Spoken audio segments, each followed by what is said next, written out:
going to be keeping a Commonplace book, and I'm going to be sharing with you how to start a Commonplace book in the first few pages of my Commonplace book. So if you don't know what a Commonplace book is a place where you can store your favorite quotes, ideas, phrases, bits of poetry, and just different things that you want to remember and come back to at a later time. So it's a great place to just store all of that wisdom. I've heard some people call a Commonplace book a second brain, and I think that's really accurate because it's just a place that you can go back and kind of identify little things that you want to keep track of and remember that come up throughout your day. So a Commonplace practice is really great to start. And for me, when I start a Commonplace book, I do a table of contents.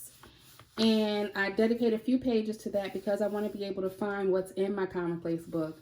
And then the next thing I do in my book is I create a little index in the back, take a few pages and dedicate to that so that I can come back to the index and I can search different themes in my Commonplace book. So say I want to have a theme of peace, love, happiness, joy, different themes and subjects.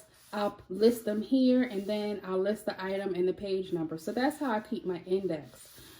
But the thing about Commonplace books is they've been around for a really long time. I did a little bit of research because I wanted to see just how old the idea of Commonplace books was. And I actually found that in the 1st century AD, there was a man named Seneca the Younger who suggested that collecting commonplace ideas is like a bee and let the words be like honey. And I thought that was so poetic as a way to think about keeping a commonplace book. But the idea has kept up throughout the centuries, where in the 8th century there were theologians and biblical scholars who kept commonplace books, right up into the Renaissance with Leonardo da Vinci, who kept a commonplace book. I even found a commonplace book, modern record of a commonplace book in 1855. By a lady by the name of Mrs. Anna Anderson, who kept a commonplace book called A Commonplace Book of Thoughts, Memories, and Fancies. And I thought that was so cute. So that's really the idea of a commonplace book. It is a place for you to keep your thoughts, bits of wisdom, quotes, proverbs, songs, records of things that you just want to remember. So I'm going to start the first few pages of my commonplace book. And I'm going to actually start it off with some songs that have been on my mind. And there's a particular song that's been on my mind for the longest time. Well, actually not the longest time, for a couple of weeks. And I just want to record some of the lyrics. So when I record in my commonplace book, I start off with the format. So if it's a song or a book, I write that first. So I'm just going to put down that it was a song. And then, of course, the title and the author. So for this, it's called Float by Janelle Monáe. And I'm going to go ahead and write and do my first entry, which is a lyric from the song.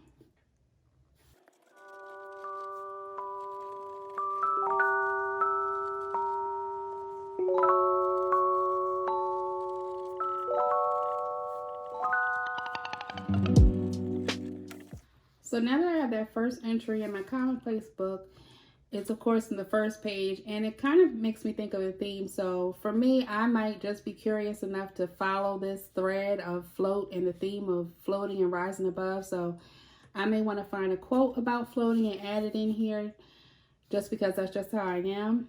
And in fact, I think that's just what I'm going to do. I found this quote by Prem Rawat. And it says, life is a tide, float on it. Go down with it and go up with it, but be detached. Then it is not difficult.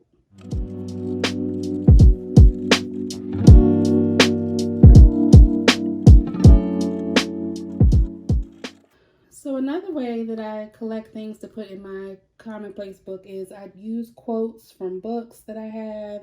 So for this video, I'm going to use this book, The Tao of Pooh and the Tale of Piglet, because it's such a cute book. And I just flip through, and when I find something, or of course as I'm reading this, I'll find something that I want to record. So I'll record this right underneath. And I like to separate my bits of information by these kind of like little scribbles and doodles, and that's how I personally do that.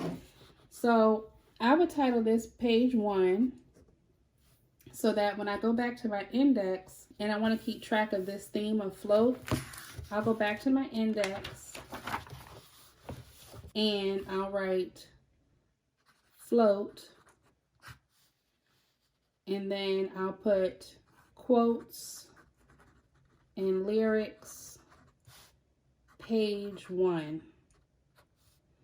And that's how I keep track of the different themes. Like if I wanted to write something about love, then I would write exactly what it was, whether it was a poem or something like that, and the page number there. And that's how I keep the index, so that I keep everything organized. So another thing that I'll try to do sometimes is I'll keep a list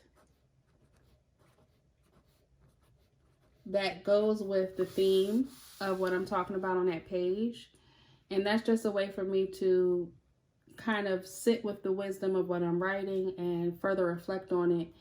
And it's all on the same page, so when I go through my index, I can come back and see exactly what I was thinking at the time that I recorded this. So that's another thing that I do as well, to kind of keep track of what's in my Commonplace book. Keep a Commonplace book is super easy. This is just a simple setup and beginning. I'll be filling this up with some more juicy information in the days and weeks to come.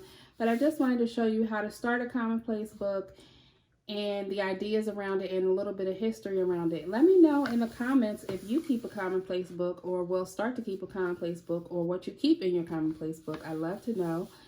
And don't forget to like this video.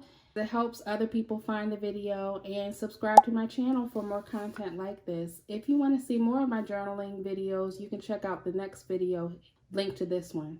All right, bye.